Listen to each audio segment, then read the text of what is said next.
దినవృత్తాంతములు మొదటి గ్రంథము 10వ అధ్యాయము.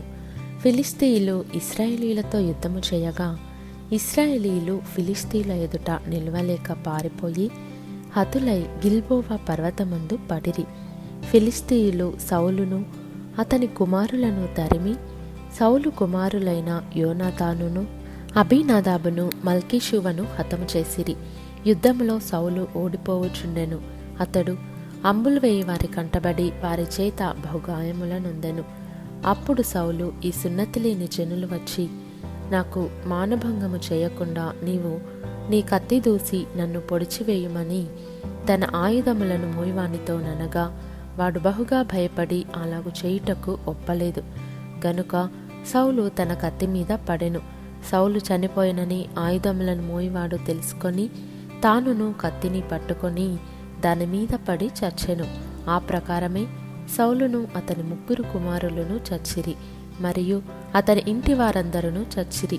జనులు పారిపోయిరనియు సౌలును అతని కుమారులను చనిపోయిరనియు లోయలోని ఇశ్రాయేలీయులందరూ తెలుసుకొని తమ పట్టణములు విడిచి పారిపోగా ఫిలిష్తీయులు వచ్చి వాటిలో కాపురముండిరి.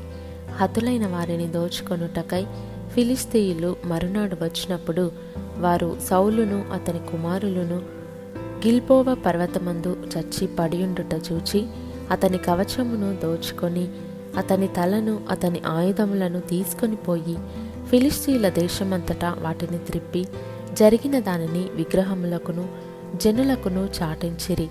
వారు అతని ఆయుధములను తమ దేవుని గుడిలో పెట్టి అతని తలను దాగోను గుడిలో తగిలించిరి. ఫిలిష్తీయులు సౌలునకు చేసినదంతయు యాబేష్ గిలాదు వారు విన్నప్పుడు పరాక్రమశాలులైన వారందరూ లేచిపోయి సౌలు శవమును అతని కుమారుల శవములను తీసుకొని యాబేషునకు వచ్చి వారి ఎముకలను యాబేషునందలి సింధూర వృక్షము క్రింద పాతిపెట్టి 7 దినములు ఉపవాసముండిరి. ఈ ప్రకారము యెహోవా ఆజ్ఞ గైకొనక ఆయన దృష్టి ఎదుట ద్రోహము చేసినందుకును యెహోవా యొద్ద విచారణ చేయక కర్ణ పిశాచముల యొద్ద విచారణ చేయు దానిని వెదకినందుకును సౌలు హతమాయెను.